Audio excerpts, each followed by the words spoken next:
This video is sponsored by Squarespace, the super easy all-in-one platform that will help you build your own website. Stand out and succeed online with Squarespace.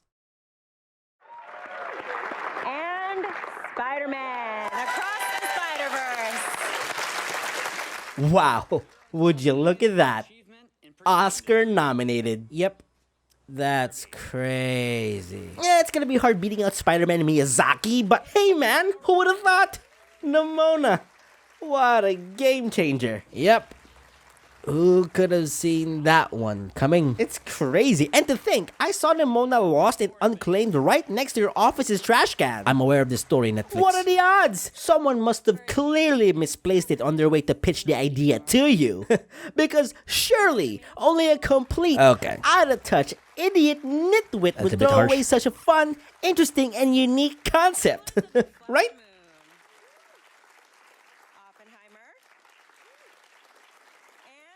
How's Wish working out for you? I'm gonna fucking kill you! Nimona is really good. A lot of you guys really wanted me to do a review on this movie, and I honestly don't see the reason why. Unless all you wanted is to hear me say that this is a good movie, then okay, fine. This is a really good movie. Thanks for watching. Nah, but seriously, even with all the hype it's gotten online, I still genuinely think this movie is still pretty underrated. Released back in June of 2023, what the fuck, as well? Jesus Christ, June was packed last year, wasn't it? Nimona follows a story of two unlikely friends off on a mission to prove their innocence. But along the way, they'd soon discover a rabbit hole that would prove to be even deeper than they realized. Now, behind the scenes, it's pretty much a given that animated movies are well known to have nightmare production stories. Artists dealing with deadlines and schedules, studio tampering, conflicts in creative direction, ownership changes, and all that other jibber jabber, which sadly Nimona was not an exception to. This motherfucker has like a book's worth of backstory, and would you look at that, it involves Disney. To those who aren't aware, Nimona originally was a graphic novel. The book would apparently do so well that in the year of our Lord and Savior 2015, it would catch the eye of a certain animation studio named, that's right, BlueSky Animation, the dudes from Ice Age. They would actually acquire the rights to a movie adaptation, but sadly they would encounter one teeny tiny problem. They're owned by Disney. That's right, as of recently, Disney would end up buying BlueSky Studios. They'd actually beg for Disney to keep the production of Nimona alive, but Disney simply took one look at the concept and said, "Lamau, fuck you!" and banished both Nimona and BlueSky into the Shadow Realm. With the movie seemingly on the trend of becoming lost media, luckily, Netflix managed to salvage and revive the scrap project, and thus, Nimona was reborn, garnering massive praise from both the critics and the general audience. Meanwhile, Disney was busy working on this. Ooh, good find, Valentino. My butt found it. 100 years, and this is what we get, folks. Take it in. Well, anyways, like I said, I think Nimona's a really good movie. The story is great, it's funny, the characters are well written, the morals and theme is very progressive, and overall, the movie is simply a good time. But don't take my word for it. Why don't we just hop on in and see it for ourselves? What worked for Nimona? Was it an underrated gem, or was it all simply a victim to an overblown hype? Well, let's find out. Let's take a look at the movie that lived. This is Netflix's Nimona. Our movie begins with our two heroes building a website. Oh, apologies, my mistake. That was actually an ad. This video is sponsored by Squarespace. Do you want to build your own website but lack the programming knowledge to create one from scratch? Well, lucky for you, you should try out Squarespace. Squarespace is an all-in-one platform that helps you build your own ideal website. Whether it's for your business, your brand, or for your own personal use, Squarespace has got you covered. With Squarespace's powerful and easy-to-use blogging tools, with just a few clicks away, you're already halfway there.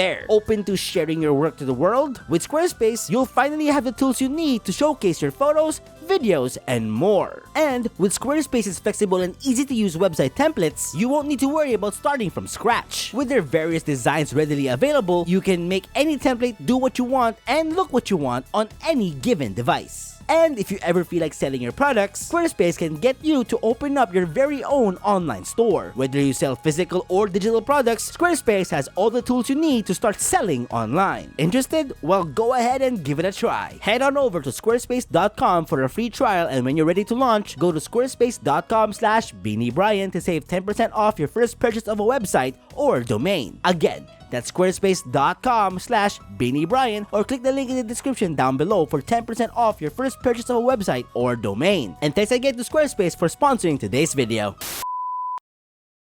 The movie starts off with a town that was once ravaged by evil monsters. But soon after, they were defeated by a brave warrior named Glorith. 1,000 years later, that town would then further grow into a kingdom. A kingdom named the Kingdom. Very unique name, I see. With the mighty Glorith somewhat serving as their savior and god. Keep in mind, this becomes very important later in the movie, so put a pin in that. And quickly, we're introduced to one of our main characters, Ballister Boldheart, together with his partner, the captain of the Institute, Ambrosius Goldenloin. Side note, these names are really good and badass, by the way. The movie is based off of a graphic novel, so that's probably why. It's so good that it's gotten to the point where I can't wait to have another dog so I can name it after one of these characters. I mean, come on. Glorith, Nimona, Boldheart, Goldenloin. I mean, come on, Goldenloin. That's just A-tier naming there. Turns out today is a big day for our hero, as Ballister is about to be dubbed as a knight for the kingdom. So weird that they just call it the kingdom. Like, couldn't they just at least give it a name? Like, Etheria? Or like, Detroit? Now, a key note for Ballister's character is that he's actually not of a noble bloodline, so him being dubbed as a knight is actually controversial. For context, turns out Ballister was an orphan that was only taken in by the queen herself. Put a pin in that because that comes to bite her in the ass later in the movie. Like, did you think I was gonna apologize for how I treated you? Oh my god, that's hilarious. You're so stupid. I love it. It's so funny. Hey. Yeah, you're gonna have to get used to that. This character does a lot of the ironic frat guy humor. Not that it's bad or unfunny or anything, I just personally think it's the weakest link compared to the other funny writing this movie has to offer. Fast forward to the knighthood ceremony and everything seemed to be all going according to plan without a hitch. Until... 30 years! 30 fucking years of taking care of this bitch, and he just kills me right then and there. What a cuck. Yep, so our main character, as soon as he gets knighted, fucking kills the queen. Seriously though, it's kind of funny how everything pretty much goes off the rails in such short amount of time. Give the movie credit, they give away so many hints of something being off, but we still end up being just as confused as the characters. I also think it's a bit fucked up that we never actually get any closure from the queen. I am not kidding when I say that she legit died, probably thinking that she just wasted part of her life raising a fucking murderer. That is the face of a concerned citizen, folks. You can just see the regret in her eyes. In the sudden heat of the moment, Ambrosius would disarm Ballister by simply cutting off disarms Ballister. Get it? Because he cuts off his arm. You know, disarm. I'll be quiet now.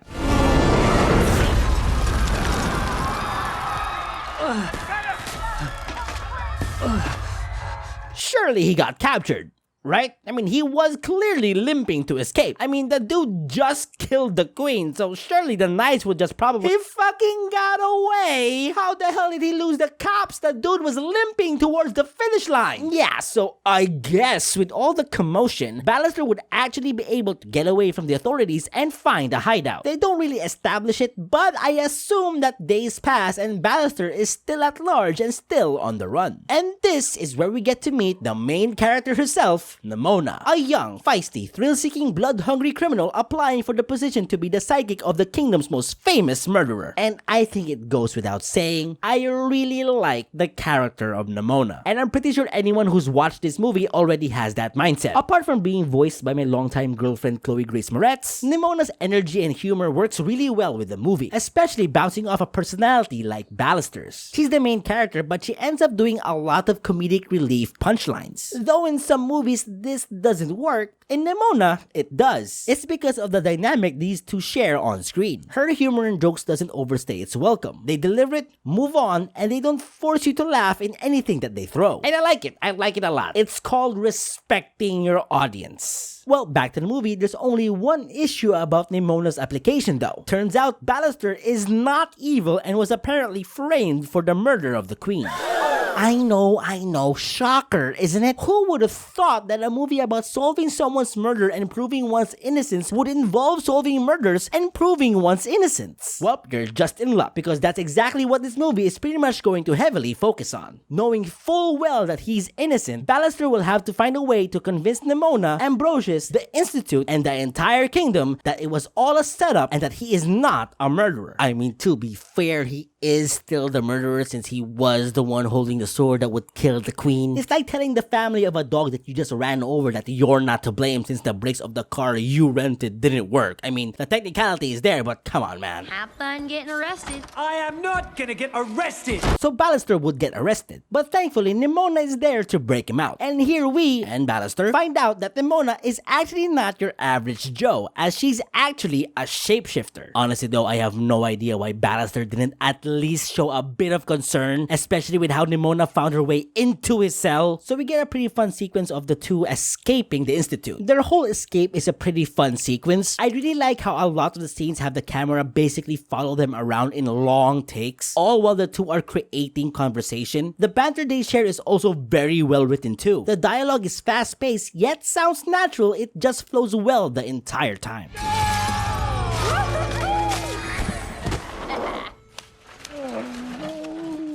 Oh, 100%, you are carpet burned. Hell, in fact, I'm pretty sure he's dead, Nimona. Looks like you'll have to find another villain to be the sidekick for, or... never mind. He's alive. How? If anyone can find Bao before someone else gets hurt, it's me. I'm pretty sure by law that's a conflict of interest for the safety of the kingdom, but you know what? Who am I to talk? Our main character just shook hands with a shark.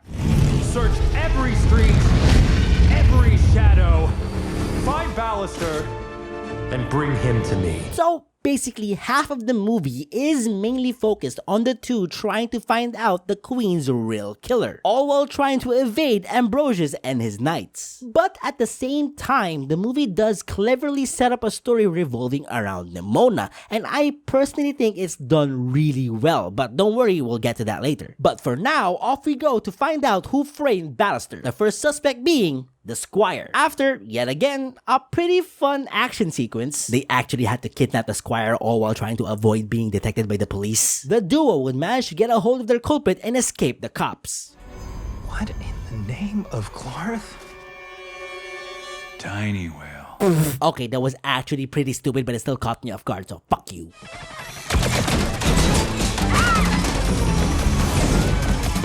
Okay, surely, now you'd get caught, right? They fucking got away again! They're in a stolen car that was quite literally stolen in the middle of the day. What happened to searching every street and every shadow? Does this shadow not fucking count? After a few debacles, Nimona and Ballister would manage to secure the Squire and interrogate him. And we actually get a pretty cool conversation between Ballister and Nimona here. Yeah, they talk about her powers and all, but the writers do a good job further exploring Nimona as a character. She mentions that she doesn't feel comfortable and like herself when she doesn't shapeshift. When Ballister asks why, she responds with this. You know, like that second right before you sneeze?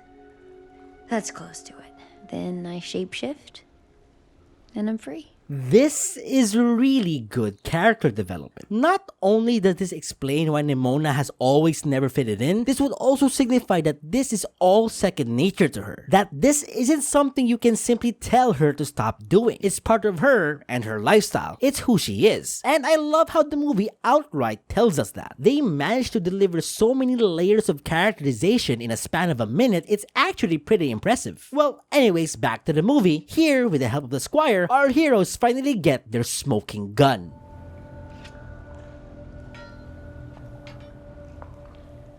The director set me up.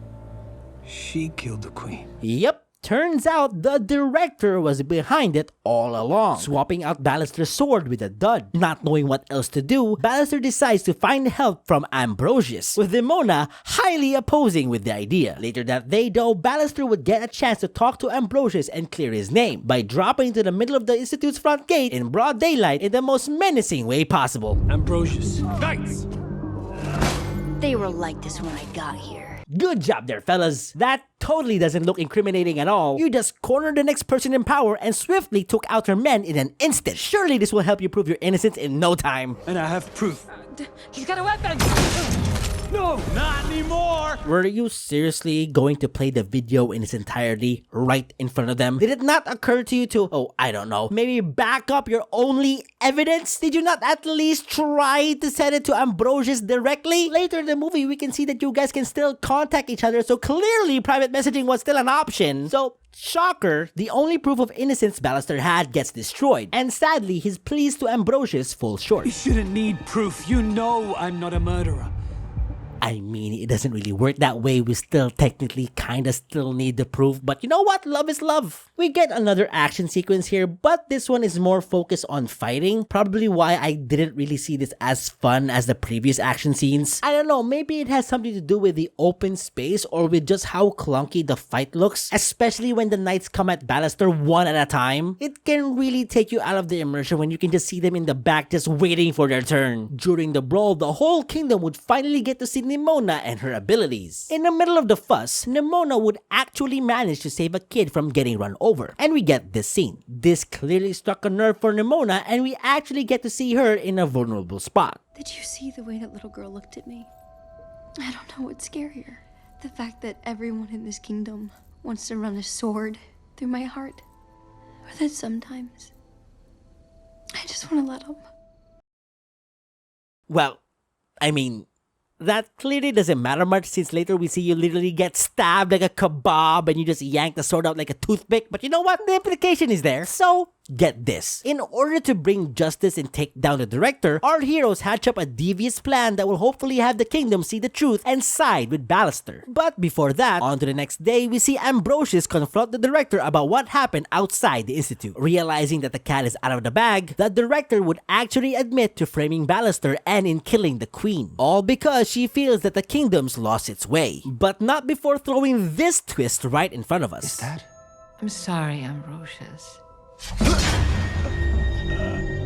That's right, so she actually kills Ambrosius before admitting to her crimes. But don't worry though, turns out Ambrosius is just fine because it was actually Nimona she was talking to the entire time. All while Ballister was in the background recording the entire conversation. Yep, so our hero's big plan to take down the director was to simply record her admitting to the crimes. Maybe also probably show that she just murdered the captain of the institute with no hesitation whatsoever, but hey, that's just me. But yeah, their plan actually goes along flawlessly. They managed to grab the recording, upload it to the internet, and spread it across social media. This gains traction throughout the entire kingdom, and we actually get to see a shift across the community. So hooray! Our main character's plan worked. The people are now outraged and are now rising up against the institute. The director is now seen as a villain. Our heroes are dancing and partying, and even Ambrosius and his knights are starting to switch sides. Overall, everything is all going according to plan. Just one issue though. Nimona's a fucking shapeshifter! What's stopping the Institute from simply claiming that you, Ballister, the wanted criminal for murdering the queen, uploaded a fake video of the director saying these words using your well-recorded shapeshifting sidekick? Did none of you two think of this one through? If your plan was just to upload a clip of the director admitting her crimes, couldn't Nimona just do that at home? Fuck, while we're at it, can't Nimona just shapeshift into the queen and just give a service announcement that her death was greatly exaggerated and that Ballister is no longer in trouble? Can't we just do that? What are the roles here? What am I missing? That is not me in the recording. That was the monster, working with the real queen killer, Ballister. Ah, would you look at that? Turns out that's exactly what the Institute does. And they release a statement that the viral clip of the director admitting to killing the queen was actually Nimona in disguise. And this somehow completely flusters Ballister. Like he's shocked that the government would just lie to the people. Newsflash, buddy. welcome to the club. Well, anyways, thanks to Ambrosius, we find out that Nimona was actually the evil monster the Great Glorith fought 1,000 years ago. Now, props to the movie, they don't actually drag this one out to the climax. Immediately right after the next scene, Ballister would actually confront Nimona about this. But before anything else would get out of hand, the Institute would locate our heroes' hideout and ambush them. Nimona would manage to get away though, but Ballister's betrayal would finally be the straw that would break the camel's back. And here we finally get to see what really happened between her and Glorith. And I love how the movie sets it up where this is where we get to know the entire story. Nimona's story arc was never really the focal point of the movie, but they made sure to throw hints that it is an important aspect of the story. All you can do is praise the movie for slowly intertwining Nimona's story within the movie without it ever feeling intrusive during the main storyline. And it all leads up to an ending centering around Nimona. So turns out the whole fight actually happened during a time when Nimona and Glorith were just kids. And that Glorith was never this brave, sword-wielding warrior, she was just merely 10 years old. And that she never really slain any monster, but instead simply broke Nimona's heart. Glorith, go back to the shadows from whence you came. Nimona would just about have had enough of being seen as a monster though and decides to storm the kingdom. I don't know if this whole black shadow figure thing is her true form though, or this is all one big symbolism of her inner insecurities taking over her as a person, but either way, it looks cool as hell, so there's that. But instead of wreaking havoc, Nimona would actually attempt to unalive herself. Luckily, Ballister will stop her just in time and the kingdom finally starts to sympathize with the shapeshifter. The director would have other plans though, and she actually commands the knights to fire the giant-ass laser gun towards a bunch of people. That monster is a threat to our very way of life! And what if we're wrong? What if she's right? I'm just saying. It's not like I want a bunch of people to get vaporized by a nuclear bomb. All I'm pointing out is if you're gonna throw the what ifs my way, then don't question when I throw them back to you. So the director, single-handedly knocking out all security nearby, good lord, what would they even train you for, would fire the weapon towards the town. So Nimona would do as most heroes would do, she sacrifices herself to save the kingdom. The weapon is destroyed, the director's gone, and the day is saved. And yes, Nimona is indeed dead. Until she's not, because cut to a few days later, after a few sad mopey-dopey scenes from our main character, a knock on the door reveals that, that's right, Nimona is alive! And credits. Holy There's really nothing more I can say about Nimona, it's just really good. The fact that Disney had this in their chambers and just opted to leave it for dead out on the streets is hilarious considering the crap that they've pumped out, but overall I had fun watching Nimona. It's a great time. The movie is genuinely funny. The dialogue is well written and it comes off natural. It has great comedic timing. The simple awkward silence the movie does is a great finishing touch. Some studios usually can't do this since they generally don't like wasting time. So they throw joke after joke at you and unfortunately they fall short. Meanwhile in Nimona, one simple joke gets the job done but is topped off with a pretty funny reaction from the characters, which ends up being gold. The movie also has a great story and they know exactly how to tell it. I especially love how the movie uncovers Nimona's backstory. They don't explicitly tell you everything in the beginning but they slowly unfold their story as the movie progresses. The characters are pretty well written and memorable. Even the bully dude has a resolution in the end and every character that played a major role was a standout. I loved the pacing. I didn't feel bored once in the entire movie. It never had a dragging moment. They kept each scene precise and palatable. And as I said before, the movie's themes and morals are really good and is delivered really well. Though for me, the art style is a 50-50. At some parts it looks great and most of it is because of how the movie is presented, but other time it looks really unfinished. Like it's still in the draft phase, especially when it comes to action scenes. Speaking of action scenes, a lot of the scenes that involve fighting aren't really well choreographed. Unlike scenes where our characters try to escape or hide, which are well done, scenes that involve swords and fighting just come out clunky and awkward. And this may be just a me thing, but I personally think that Nimona's story kinda overshadows Ballister's storyline out of nowhere. It was well balanced at the beginning for sure, but then it kinda felt like the movie leaned towards Nimona's story a little bit near the end. We didn't really get a precise resolution with Ballister, though the moment that he realizes that the director set him up, his story kind of fades in the background. For the most part, it's not a problem for the movie, but for someone who's actually invested in the Ballister storyline, it's kind of sad that they kind of just forgot about it. But in the end of the day, it didn't really bother me that bad. I still enjoyed the movie. Yes, it may have its flaws, but the pros far outweigh the cons. Nimona is a passion project that has heart, which further proves that with good writing and an interesting concept, anything can be great. So with that, I'm giving Nimona an 8 out of 10. I'm tired, it's late, I'm gonna go to bed. That's for today's video. I hope you enjoyed your stay. Have a great day and a great life, and I'll see you all next time.